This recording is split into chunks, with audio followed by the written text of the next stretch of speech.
Hey everybody, we got a great video for you guys today. Rich WALCOFF, some of you may know him as the voice of the 49ers, came to the farm to interview our director of cultivation, Enzo. We had such a good time with Rich that we invited him back after harvest so he could try some of our products and we could share a little bit about our cultivation techniques with him. This video came out really good. We're really proud of it and we hope you guys enjoy it. Hey cannabis fans, I don't know if you believe in the afterlife, but I think I found heaven on earth right here at Luma Farms, kind of a boutique grow in Pengrove, California, just about an hour north of San Francisco. And we're here with the director of cultivation, the amazing Enzo. You're the botanist, you're the horticultural guy, you're the guru of weed, man. What do we got going on here? This is phenomenal. Here we have organically grown, regenerative, sustainable practices, utilizing living soil, working with cover plants and cover crops and organisms and building soil health. Yeah, now you talk about living soil. What is that all about? Because there's a different, we had Patrick King, the soil king on. He was talking about there's dirt that's dead and there's soil that's living, and that's what you want and that's what you have. Absolutely. Living soil has to do with organisms and the communities of organisms that are in the soil, earthworms and other plant species. Living soil utilizes these organisms to cycle the nutrients instead of relying on synthetic plant available soluble fertilizer. These organisms in the living soil, which makes living soil, actually help feed the plants. So now you guys are making hash oil, rosin. Tell me a little bit about rosin, which a lot of people may not even know about. Rosin is made by heat and pressure being applied to bubble hash. It is the most refined concentrate made solventlessly that you can create. And about the soil, how key is it? I mean, there's commercial soils, there's, so-called organic soils, but what are you looking for? What are some of the key considerations when you create the foundation for your plants? Yeah, you want to build soil with quality inputs. You want to have foresight into drainage and moisture retention and all the different components that will allow your soil to function correctly. The best soil is native soil, is revitalizing native soil, and that's essentially what we're doing here. So in your soil, we're talking about what you put into it to supplement it or give it added nutrients? So constantly paying attention to the phase of the plant's life. We add organic amendments, organic matter in the form of different plants. Yeah, and I know you told me it's not just the plant in the raised bed. Their roots are going deep, so it's not like a planter, because that's going to inhibit the growth. Absolutely. So tell me a little bit more about that. Well, here in the PetaLUMA Gap where we are at in Pengrove, we're on adobe, and I understand it to be ancient seabed, so highly mineralized, but also very compact. So that plays into terroir. It's one of the factors that you may or may not be able to have a say in, is the composition of this native soil. So how many different varieties do you have, and are they from clones, from seed? What's the genesis? Right now we have over 70 varieties. That is because we are hunting through some to find something special. Most of everything here is from clone, but there was some seeds grown and clones taken from them to be tested. Okay, what's your fave and what's your go-to? My fave is actually one that I created a couple years ago called Lemon Limes, and it's extremely potent, and it leaves you wondering where you are. In a good way. I gotta ask you, some people are enamored with the THC. And Bob Stefano from Villa Paradiso up in, he's one of the Humboldt original high five guys, said to me, don't get caught up in THC. That's like telling me a Dodge Charger is a better car than a Ferrari.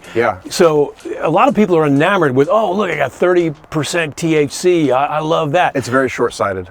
Yeah, it's not the full spectrum. The entourage is more important, right? Absolutely. You will not experience all that the plant has to offer if you're just going for a product with a high THC. A lot of those labs too are deceiving. So as a consumer, you may not be really getting what you're after. And you're being sold kind of an effect with a ceiling. It's going to kind of reach a point and you're never going to get past that. Well, again, it's not just about horsepower, right? And THC is the metaphor for the horsepower of the plant, but there's much more to it. So you're looking to create something that gives you maybe the nice buzz, a certain euphoric, full spectrum experience of the plant, whether it's medicinal, recreational, or whatever. A lot of the focus lately has been on finding genetics that have very unique flavors, very profound, exotic flavors.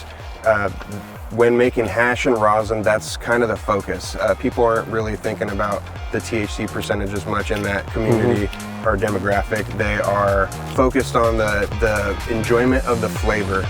And with Enzo, the Director of Cultivation at Luma Farms here in Pen Grove, California, I'm Rich WALCOFF on the W420 Radio Network, and we'll be right back. Hey, we're returning to the scene of the farm, Luma Farms in Pen Grove, California.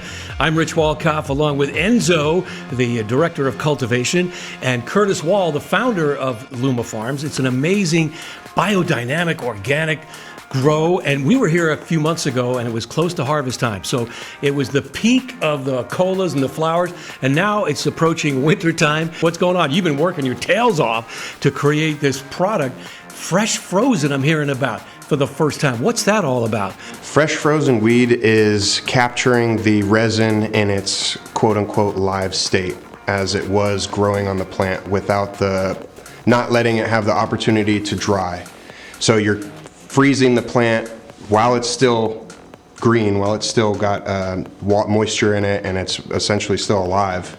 And you're putting it into a frozen state to capture the essences, the terpenes, the cannabinoids, just as they were during the growth stages. Yeah, and oxygen is the enemy, right? You don't want oxygen around it. You don't want light around it after you harvest. So tell me a little bit about that, Curtis, if you would. Yeah, you definitely don't want, especially when you're drying cannabis in its dry form, you definitely don't want any light in there. It can degrade the terpenes and cannabinoids and all those different things. With fresh frozen, it goes right into a big bin and it goes into the freezer and it doesn't see any light until it gets to the extractor. Now, how long do you have to keep it like that? You have about 20 minutes to get it into the freezer from harvest before degradation sets in. As far as length of time in the freezer, if you have your parameters set correctly, you could live in the freezer for a couple years. Wow. But what is your general timeline? We would love to get it to the consumer as fast as possible. There's just all the hurdles of the regulations. Now, well, you're doing it as a commercial, kind of a boutique grow because you have the high end, it's the cleanest, you don't use any of the chemicals, it's living soil as you commonly talk about. But what about a home grow? I mean, I'm just an average Joe and I got a few plants and I want to cure, I want to dry, I want to cure and process. What are some of the tips that you could pass along as the expert growers? I would say some great tips are put it in a dark room, hang it upside down, get a low airflow around it, not direct airflow, 60% humidity, 60 degrees temperature, and about 14 days. Oh, good. I've done all those things. And we had a big storm in Northern California a few weeks ago, and my home grow, those buds were just falling over. They were so wet. They had just soaked up all the rain with 8 inches of rain. And thankfully, after 2 weeks with dehumidifiers and fans and everything, things have dried, and we're in the next phase of, now going to trim and jar them up. And then aerating in jars. What do you do in a commercial enterprise like this, even though, as I say, it's kind of boutique because you're not doing massive quantities, although it's a healthy number. Yeah. And then what would you do residentially or, the home grow? So the home grow, I would treat every jar as an environment, and I would allow the gases, things off-gassing to build up in that jar. And then every other day, I would burp it for 30 to 45 minutes until you reach a consistency, a moisture consistency that you really like. Yeah. Now you guys have a specialty. You're not just growing great weed, and if we could bring in some of these beauties, you have a variety of crops. These are 8 samples, right? And what are you growing? And then not just for the flowers, which are magnificent, but you have something else going on that is it takes you to a whole nother level. So I'll defer to the founder here, Curtis. Yeah, so we grow genetics that are supposed to be good for making hash. Things that are the customer's really going to want. They like very fruity flavors, desserts, things like that. Anything that's super unique and special that they can't find at any other place. So that's pretty much what we're looking for in our genetic selection for our outdoor. Okay, so when you make hash, now Enzo told us a little bit about this in our first conversation, but part 2, maybe you can expand upon it. Tell us why what you do is so much better and why you do what you do.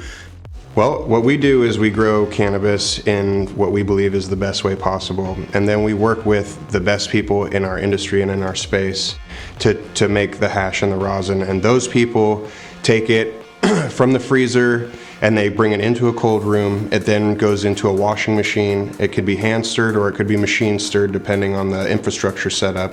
They then pour that solution through a set of filters, catching the different size glands through all those different filters. Now you take the glands that have been caught in those filters and you put them into a freeze dryer. You effectively dry the glands, remove the moisture without letting them oxidize, without the presence of oxygen, because there's a vacuum on this freeze dryer.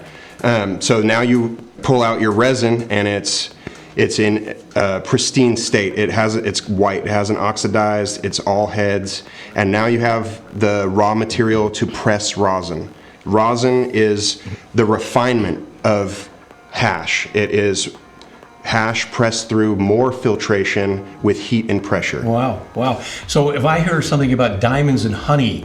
So diamonds are made just like in the environment and in the earth, heat and pressure. In the solventless world, you would put rosin into a jar and you would seal it and you would let that jar reach room temperature. That's the heat. The pressure is the seal, and you not breaking the seal and allowing those gases to build into that. So that's how we make solventless diamonds. How you make the BHO ones, that's a whole nother process that we don't really partake in. Solvents are harsh, sometimes dangerous chemicals, but they're used in the process in most commercial hash manufacturing. You guys don't do that, and you tell me why, please. We believe in healthy consumption. We grow in what we believe is the healthiest way to grow to produce the best produce for human consumption and the impact on the earth. When you use a thing like butane or any of those harsh volatile solvents to extract from a plant, it doesn't go hand in hand with the style of cultivation and the life that we like to live, the healthy lifestyle. State of California and many states have very stringent regulations. So how is that monitored? And you get that good seal of approval? Do you get that organic, butane-free tag on it when you create your rosin and such? No, they don't offer anything like that. We couldn't even use the word organic on any of our packaging That's up to this unfortunate, day. Isn't it? Yeah, it's bonkers. I think that there's something coming along through the pipeline where they're going to start allowing us to use the word organic. Yeah, but think about it. Your process is more laborious and probably more costly and better. The other one is cheaper and more, volume oriented. So if the consumer is left in the dark, where's the win on that? I don't get it. Yeah, I don't know. For the longest time, I was also left in the dark, kind of being new to the space and seeing the different consistencies and colors that I've never really seen before, because you're able to really filter out a lot of the darker sort of impurities in the flower and in the product. So for me, going to the dispensary, I was like, oh, this is great, But then it's over the past 2-3 years when I've only been smoking solventless strictly, I've really realized the difference going back, trying some of this, sauce or diamonds, or right. It hurts my throat. Right. And I'm not just saying that. No, I bet. Yeah. It's sort of like when you get black market weed where you don't know what chemicals were put in to the process of growing it, whereas if you get it from a dispensary, it's authenticated in terms of that aspect of it. But the fact that they don't distinguish between what you're doing and the chemical infused or created hash and rosin is really baffling, as I say. So guys, I tried that, and man, it is freaking awesome. And it's smooth, it's clean, it's a really sweet high, and I just think you guys are killing it. by the way, we're in a studio that will rival anything I've ever been in. I mean, this is like Hollywood comes to Northern California, man. This is awesome. You've got state-of-the-art, everything going on, and I don't know about many grows that have a setup like you do here at Luma Farms. So tell me about what are we all about here? Yeah, so this is Luma Studio, Luma Network. We're trying to first and foremost promote our brand, Luma. We're trying to, think long term, 3 to 5 years. Once cannabis goes national, we're able to cross state lines and sell to consumers everywhere. We want to make sure that we're already in their hearts and minds. Yeah, so you can create content as well as growing the great stuff, and then you could tell your story like you are here on the America's Cannabis Conversation. We're giving you a forum because I love your stuff and you guys are awesome.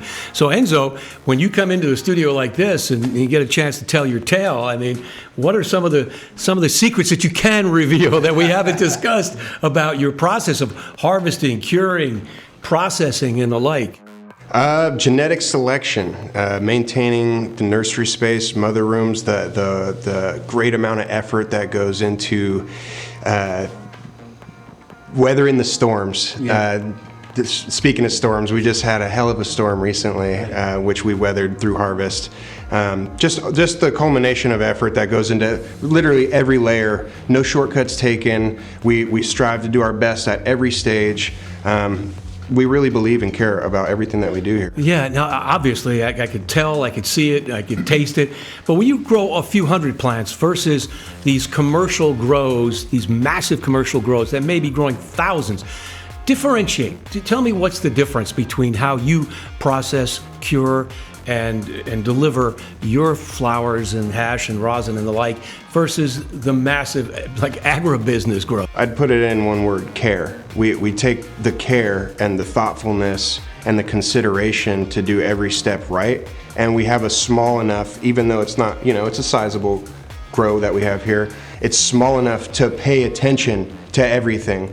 Things don't get overlooked. We're not spread so thin that we have to cut corners. These are the things you see when you scale up. You lose craft when you scale because it's hard to delegate craft. It's hard to delegate what one person does to an army of employees. Right, that's a great word, the craft. And I refer to you guys as kind of the boutique, well, similar vein. In absolutely. That it's like you're handcrafted, you're monitoring every plant, every cola, versus these massive machine-hewn enterprises. We are harvesting by hand. We're bucking by hand. We're doing all this process very intimately. Yeah. One question that you had asked earlier was, how does someone cure on small scale versus large scale? On a small scale, I was saying, in jars and burping it every 45 minutes every other day till you're at the right moisture. Large scale, we can't put that much weed in that many jars. It's not cost efficient or space efficient or labor efficient. Sure. And so what we have to do is we have to create an environment, a huge environment that is like a jar. And we treat the huge environment like a jar. Right.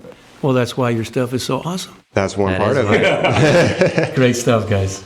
You've only been around a few years, but I think the best is yet to come. Congrats on all your successes on the America's Cannabis Conversation. We're with Enzo and Curtis Wall here at Luma Farms in Pen Grove, California on the W420 Radio Network.